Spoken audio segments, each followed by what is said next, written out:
Comment faire quand tout est urgent? Bonjour et bienvenue dans ce nouvel épisode du podcast Le bonheur me va si bien. Aujourd'hui, on va aborder ensemble un sujet qui peut être source de stress et d'angoisse pour chacune d'entre nous. C'est d'ailleurs l'une d'entre vous qui m'a posé cette question. Comment faire quand tout est urgent? Comment faire? Alors, on a toutes connu vraiment ces moments où les tâches s'accumulent, les deadlines se rapprochent et nous avons l'impression tout simplement en fait de ne pas avoir assez de temps pour tout faire. Ça ne tient pas. Mais ne vous inquiétez pas, dans cet épisode, je vais vous donner quelques conseils et astuces pour gérer au mieux ces situations d'urgence. Attention, en préparant cet épisode, je me suis rappelé d'une situation professionnelle où je gérais seule des tas d'anomalies, de demandes d'amélioration, de nouvelles lois et cetera à mettre en place. Je fais court et j'avais à l'époque été voir ma responsable pour lui demander de l'aide, car je ne savais pas, voilà, je ne savais plus et là elle m'a répondu: «Bah, Audrey, apprends à gérer l'urgent de l'urgent». Je vous laisse imaginer ma tête à ce moment-là. En sachant qu'aujourd'hui, donc je ne suis plus là-bas, il y a 3 personnes qui m'ont remplacée. Le constat, il est simple. J'ai demandé de l'aide, j'en ai pas eu. J'ai dû me débrouiller toute seule. Donc vraiment, prenez du recul sur tout ce que je vais vous partager dans cet épisode. Parce que oui, parfois, on peut agir, faire, traiter, choisir, tout ce qu'on veut. Mais à d'autres moments, vous n'aurez que la possibilité de lâcher prise. Vous n'êtes pas des robots.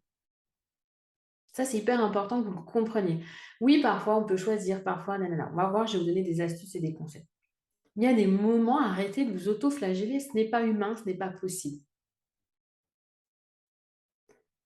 Donc, lâchez prise. Et pour, là, rentrer dans le vif du sujet, premier point hyper important, je vous rappelle que le temps est votre ressource la plus précieuse. C'est limité.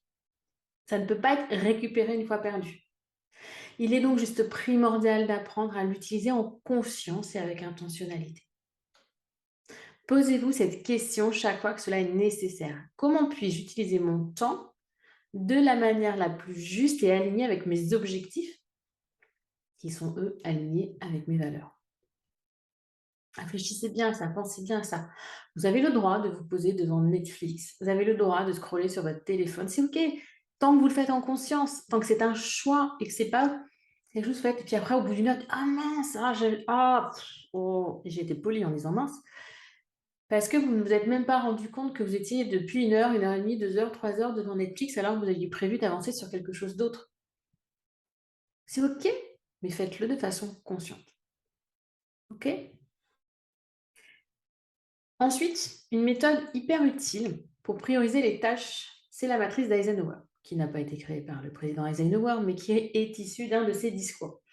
Elle consiste en fait à classer vos tâches en fonction de leur importance et de leur urgence. Les tâches importantes et urgentes, elles sont à traiter en priorité, tandis que les tâches dites seulement importantes, je mets des guillemets, mais non urgentes, doivent être planifiées pour plus tard. Les tâches urgentes, elles, mais non importantes, elles peuvent être déléguées, voire éliminées, et si c'est ni l'un ni l'autre, on les évite autant que possible. Par contre, cette matrice, je la comprends et je la conçois.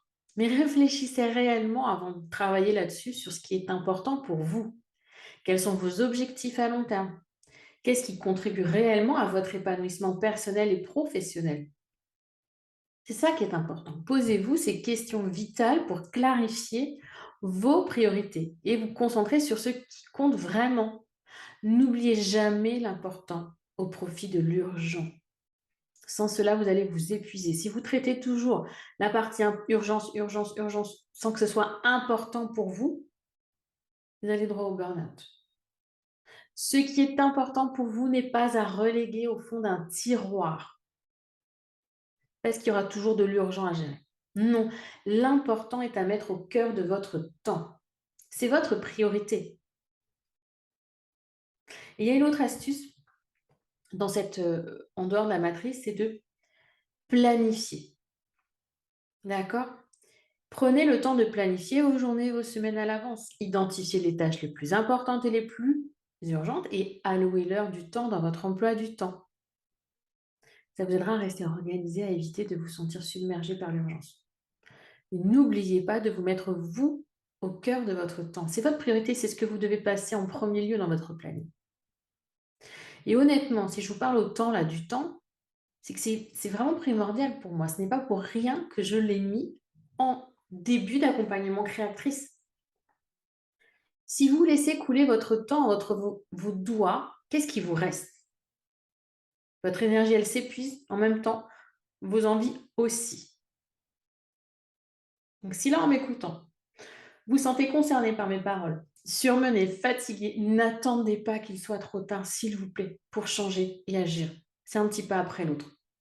Faites-le dès maintenant, dès aujourd'hui. Je suis là, à votre écoute, si besoin était, par mail. Vous prenez rendez-vous pour une séance bilan gratuite de 30 minutes. Je vous mets le lien en commentaire, mais ne restez pas là. Désolée d'insister autant, mais ça me tient vraiment, vraiment à cœur. Ça me fait tellement de peine de voir des femmes qui sont vidées, en fait, qui ne se savent même plus qui elles sont, qui ont perdu confiance en elles, qui ont perdu toute l'estime d'elles. Et celles qui me suivent depuis longtemps le savent. Quand on parle de problème d'organisation, c'est rarement un problème d'organisation, soyons honnêtes. Donc apprenez à vous remettre au cœur de votre temps et vous changerez de point de vue. Et je veux aussi vous rappeler, et on est toujours là, même si ça n'en a pas l'air dans la gestion de l'urgent, que vous avez le droit de dire non et le pouvoir. Parfois, on se sent obligé d'accepter toutes les demandes et sollicitations qui nous sont faites, mais ça nous épuise et ça nous éloigne aussi de ce qui est important. Apprenez à dire non aux tâches et aux demandes qui ne sont pas alignées avec vos priorités et qui ne contribuent pas à votre épanouissement. On ne vous aimera pas moins, on ne vous en voudra pas.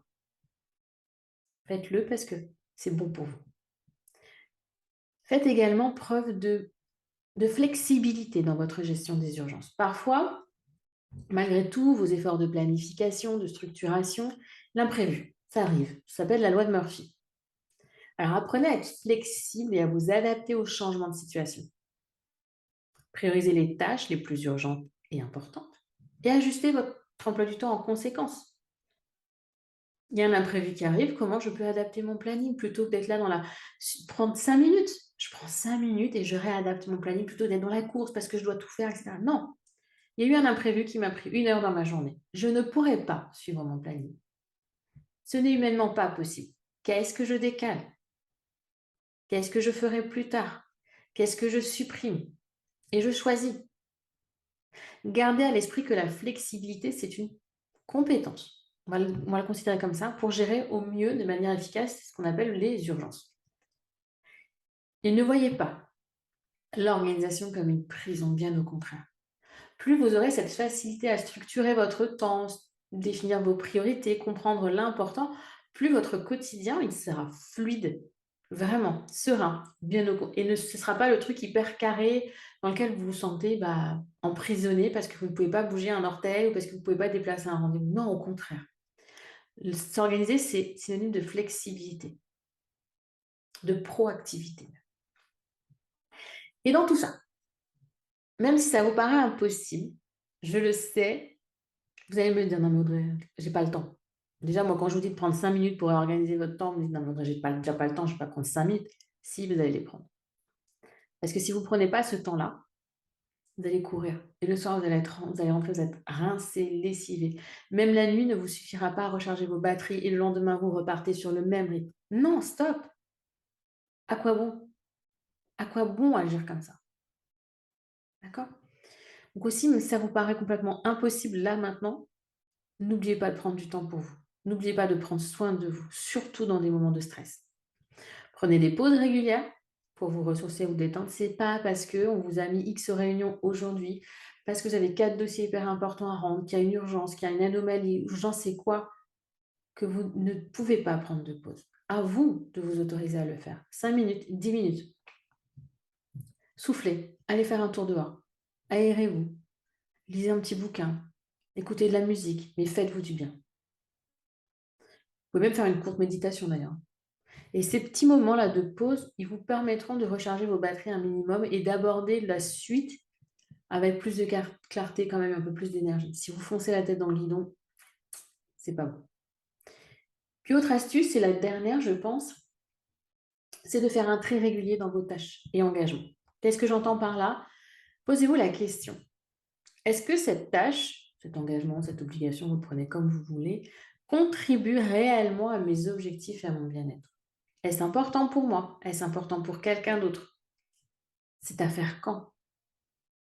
Si c'est ni important pour vous, ni important pour quelqu'un d'autre, ni obligatoire, quand je dis obligatoire, c'est payer ses impôts, hein, ça, et encore, vous n'êtes même pas obligé d'eux, puisque certains ne le font pas. Donc si c'est pas important, pas obligatoire, envisagez de les éliminer ou de les réduire. C'est ça en fait, faire un tri régulier vous aidera à vous concentrer sur l'essentiel et à vous éviter la dispersion dans des tâches non prioritaires. Parce que bien souvent, qu'est-ce qu'on a? Ça s'accumule, ça se réaccumule. On a un mail, on a des courriers. Je pense à une de mes coachées que j'ai eu ce matin d'ailleurs. X courriers, X mails, nanana, puis on voit la montagne et là on est en surcharge. Et rien que cette idée-là nous bouffe déjà une partie de notre énergie. Alors que si on avait fait les choses un peu plus régulièrement, que si régulièrement vous supprimez les mails que vous ne lisez plus, que vous n'avez jamais lus au final, sans culpabiliser, vous vous désabonnez. Un mail, 2 mails, 3 mails, 10 mails. Ça vous fait gagner un tout petit peu de temps, mais ce tout petit peu de temps, il peut être utile à autre chose. Et moi, c'est ce que je fais chaque jour avec mon bullet journal, en fait. Ce que j'appelle la réflexion quotidienne, qui m'aide à rester focus sur l'important et à gérer l'urgent. Qu'est-ce qui est important aujourd'hui? Ok, j'ai tant de temps à gérer. Mon énergie, elle en est là. Quels sont les rendez-vous? Et je me pose, ça me prend 5 minutes chaque jour. Qu'est-ce qui est important aujourd'hui? Qu'est-ce qui n'allait pas? Et puis, ce qui est bien aussi dans cette méthode, c'est la réflexion mensuelle que l'on fait quand on reporte les tâches qui n'ont pas été faites au mois suivant. C'est se poser en continu ces questions. Et quand on procrastine un peu trop une tâche, c'est au bout d'un moment se dire: «Non mais là stop, ouais, ça fait 3 mois que tu reportes cette tâche-là, t'en fais quoi? Tu l'as fait ou tu la supprimes?» Enfin, ça marche. La répétition dans la méthode bullet journal fait qu'au bout d'un moment, on supprime. Mais je vous le répète, l'urgent, c'est qu'il y a une deadline. C'est pas forcément important pour vous. Il est primordial de garder au cœur de votre temps ce qui est important. Vous ne pouvez pas en permanence gérer de l'urgent. Lâchez prise, respirez, méditez, allez taper dans ce que vous avez envie de taper, là, dans un punching ball, quelque chose, allez vous promener dans la nature, évacuez ce stress, évacuez cette pression, cette charge mentale. Faites du mieux que vous le pouvez. Préservez votre énergie. C'est une ressource aussi extrêmement rare, bien plus rare que l'argent. Temps, énergie, argent, on en parle peu, mais c'est souvent lié. Vous travaillez beaucoup, vous travaillez énormément parce que vous avez envie de gagner plus, au risque de gaspiller votre énergie sur des choses qui n'ont pas d'importance pour vous. Posez-vous les bonnes questions et posez-vous ces questions maintenant. Il ne sera pas trop tard demain, puisqu'il est toujours bon et temps de se poser les questions. Il sera trop tard quand vous ne serez plus là, quand vous ne serez plus en possession de tous vos moyens, quand vous ne serez plus en capacité d'agir comme vous pouvez le faire maintenant. Donc, posez-vous ces questions. En conclusion, pour terminer cet épisode, donc, apprenez à gérer votre temps de manière consciente. C'est tout. Utilisez votre temps en conscience de ce que vous en faites. Vous pouvez vous servir de la matrice d'Eisenhower pour conscientiser et prioriser vos tâches. On conscientise, comme ça on pose les choses à l'écrit, je trouve que ça donne toujours beaucoup de valeur. L'important est au cœur de son temps. Ça, c'est une phrase que vous pouvez noter, répéter autant de fois que vous voulez. L'important est au cœur de votre temps. Planifiez ensuite le plus possible. Et si c'est planifié et que c'est important pour vous, on le fait. On ne dit pas: non, je le ferai plus tard. On le fait. Les imprévus, il y en a toujours. C'est OK. Donc, laissez toujours un peu de place pour vos imprévus dans vos plannings. Et surtout, soyez flexible. N'ayez pas peur non plus de dire non. Je vous le redis, c'est pas parce que vous dites non que la personne en face de vous vous aimera moins. Et si elle vous aime moins, est-ce que c'est véritablement une personne qui est importante? Est-ce que c'est véritablement un ami? Je ne suis pas sûre. Pas abuser non plus. Hein. Prenez soin de vous. Rappelez-vous que vous avez le pouvoir de créer une vie équilibrée, épanouissante, qui vous correspond. Ça, c'est important. Et je vous le répète, ma mission à moi, en tant que coach de vie, en tant que Audrey, c'est vraiment ça. J'ai à cœur de vous aider, de vous accompagner pour que vous aussi, vous ressentiez cette cohérence qui me tient, qui est là dans ma vie, dans mon quotidien. Même si j'ai des hauts, même si j'ai des bas, je sais y revenir. Et j'aimerais que vous, toutes là qui m'écoutiez, à un moment ou à un autre, vous ressentiez ce bien-être. Arrêtez d'être pressés comme des citrons par les obligations, les urgences, et cetera. Prenez un peu de recul, prenez du temps pour vous et prenez soin de vous. Je vous remercie de m'avoir écouté jusqu'ici. Je vous dis à la semaine prochaine. En attendant, je vous souhaite une belle journée, une belle soirée, une belle semaine ou un bon week-end, voire de bonnes vacances. Ciao, ciao!